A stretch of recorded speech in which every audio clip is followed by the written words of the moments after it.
ጋዜጠኛ ቢንያም ኮብራ ድሕሪ 15 ዓመት ተፈቲሕሎ ሓድሽ መራሒ ኢራን ንመጀመርያ ግዜ መግለጺ ኣውፂኢሎ ካልእ ሕፅር ዝበሉን ኣገደስቲ ሓበሬታታት ንረክሚ ሳሞዳት 50 ይጽንሑ ከምቲ ልሙድ ላይክ ምግባር ጀምሮ ሓድሽ ሕርኪንኩም ሳብስክራይብ ኣይትርስዑ ቶም ሳብስክራይብ ዝገበርኩም ናይ ደወል ምልክት ኦን ምግባር ከይትርስዑ ምክንያቱ ሓበሬታታት ኣብ እዋኑ መታን ክበጽሐኩም ሳሞዳት 50 ይጽንሑ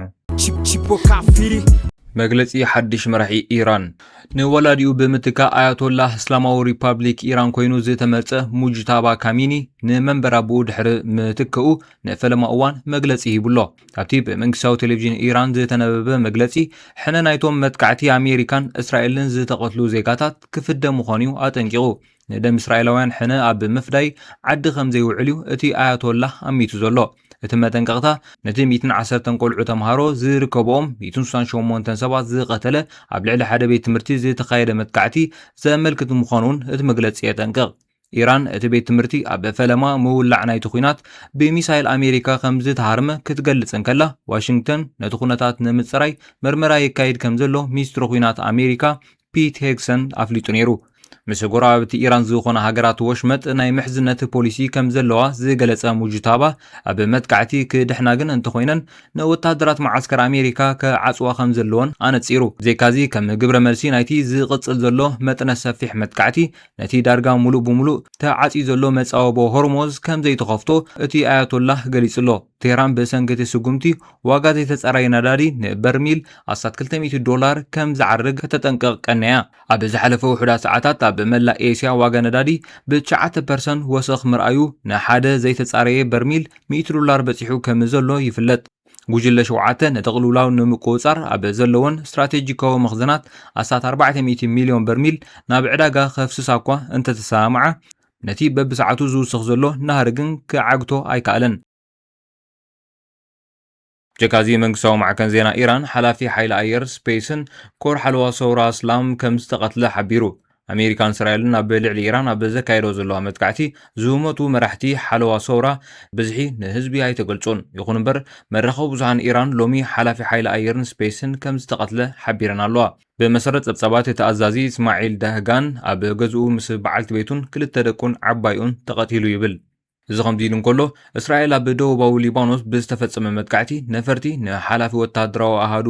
ራድዋንን ልዕሊ 100 ኣባላት ናይቲ ጉጅለን ከም ዝቐተለት ገሊጻ ወሃቢ ቃል ወታደራዊ ሓይሊ እስራኤል ኣብ ትዊተር ኣብ ዝሃቦ መግለጺ ኣዛዚ እቲ ጉጅለ ኣቡ ዓሊ ራያም ብቐዳም ዝተፈጸመ መጥቃዕቲ ከም ዝተቐትለ ሓቢራ እታ ወሃቢት ቃል ወሲኻ ብዘይካ ኣዛዚ ናይቲ ጉጅለ ልዕሊ 100 ኣባላት ክሞቱ እንከለዉ ልዕሊ 60 ማእከላት ትእዛዝ ናይቲ ጉጅለ ድማ ዓንዮም ኢላላ ጀካዚ ኢራን ኣብ ልዕሊ ብኣሜሪካ ትውነን መርከብ መጥቃዕቲ ምፍጻማ ኣረጋጊጻ ሰላማዊ ሓለዋ ሰውራ ኢራን ኣብ ወሽመጥ ፋርስ ኣብ ልዕሊ ብኣሜሪካ ትውነን መርከብ መጥቃዕቲ ከም ዝወሰደ ማዕከን ዜና ፋርስ ሓቢሩ ምስ IRGC ዝተኣሳሰር ማዕከን ዜና ፋርስ ኣብ ሰሜናዊ ክፋል ወሽመጥ ዓረብ ሓንቲ መርከብ ኣሜሪካ ከም ዝተሃረመት ሓቢሩ እተን መጥቃዕቲ ዘጋጠመን ክልተ መራኽብ ኣብ ከባቢ ባስር ኣብ ማያት ዒራቅ ነይረን ሓንቲ ካብተን መራኽብ ሳፊቪ ቪቬኑ ዝተባህለት ናይ ኣሜሪካ መርከብ ባንዴራ ደሴት ማርሻል ኣንበልቢላ ትጓዓዝ ነይራ እቲ ማዕከን ዜና እታ መርከብ በኣሜሪካ መጥቃዕቲ ኣብ ዝፍጸመላ ዝነበረ ህሞት ዘርኢ ቪድዮ ዘርጊሕሎ ኣብቲ ቪድዮ ከባቢ ፍርቂ ለይቲ ኣብ እቲ ወሽመጥ ትጓዓዝ ዝነበረት መርከብ ክትፍንጀር ኩላ ዘርኢ እዩ በቲ መጥቃዕቲ ሓደ ሰብ ክሞቱ እንከሎ ዝተረፉ ሰራሕተኛታት እታ መርከብ ድማ ድሒኖም እዮም ማዕከን ዜና ፋርስ ከም ዝጸብጸቦ እታ መርከብ ኣብ ሰላማዊ ሓለዋ ሰውራ ንዝወሃብ መጠንቀቕታ ኣይኽበረትን ብዝብል ከም ዝተፈጸመ እዩ ገሊጹ ዘሎ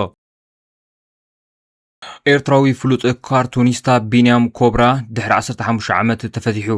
ኣብ ኤርትራ ብፍላይ ድማ ብጋዜጣታት ብሕቲ ዓንቢበናሉ ኣብ ዝነበራ 1997 ክሳብ 2001 መድረኽ ፍሉጥ ካርቱኒስታ ዝነበረ መምህር ቢንያም ሰሎሞን ድሕሪ 15 ዓመት ማእሰርቲ ከም ዝተፈትሐ ቤተሰቡ ሓቢሮም እቲ ኮብራ ዝበሃል መፀውዒ ዝፍለጥ ስነ ጥበበኛ እዋናዊ ዛዕባን ፖለቲካውን ማሕበራዊ ህይወትን ዝትንክፉ ነቐፍትን ኣዘናጋዕትን ኣዝዮም ብዙሓት ካርቱናት ኣፍርዩ ነቶም ስራሓቱ ኻኒ ኣብ ጋዜጣታትን መጽሔትን ድሓር ድማ ኣብ መጽሓፍቲ ጠርኒፉ ከም ዘሕተመ ይፍለጥ ቢንያም ፈለማ ኣብተናብቲ እዋን ህቡባት ዝነበራ ሰቲት ጽጌናይ ቀስተ ደበና መቓልሕ ዘመን ኣድማስ ዝተባላ ፍሉጣት ጋዜጣ ናይ ብሕቲ ካርቱን ይሕትም ነይሩ ድሓር ከዓ ናብ ትርክታ ዝተባለት ጋዜጣ ማሕበር መንእሰያትን ተምሃሮን ብቐጻሊ ኣዳላዊ ካርቱን ኮይኑ ይነጥፍ መንባሩ ዝፍለጥ ኮይኑ መምህር ቢንያም ብዘይካዚ ስነ ጥበባዊ ሞይኡ ኣብ ቤት ትምህርቲ ካልኣይ ደረጃ ደብረጽዮን ቅድስት ማርያም ኣስመራውን ኣዝዩ ንፉዕ መምህር ዓውደ ትምህርቲ ፊዚክስ ከም ዝነበረ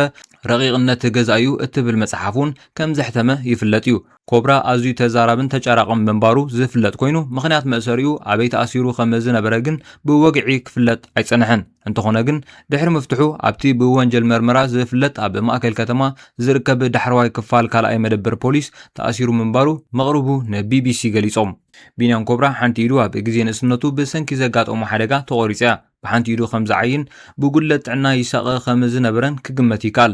ኣብ ኣስመራ ተወሊዱ ዝዓበየ ኮብራ ተማሃራይ ኣብ ዝነበረሉ ኣዝዩ ውዑይ ህልኸኛን ከም ዝነበረ ኣብ ግዜ ደርጊ ብገለ ምኽንያት ሓደ ወተሃደር ጥይት ተኪሱ ኢዱ ብሕማቕ ምስ ሃረሞ ኣብ መወዳእታ ብሕክምና ከም ዝተቖርጸ መታዕቢቱ ይዕልሉ። ንሎሚ ዝበልናዮ መደባት ዝመስል ነይሩ። ክሳብ ዝቕጽል መደብ ሰላም።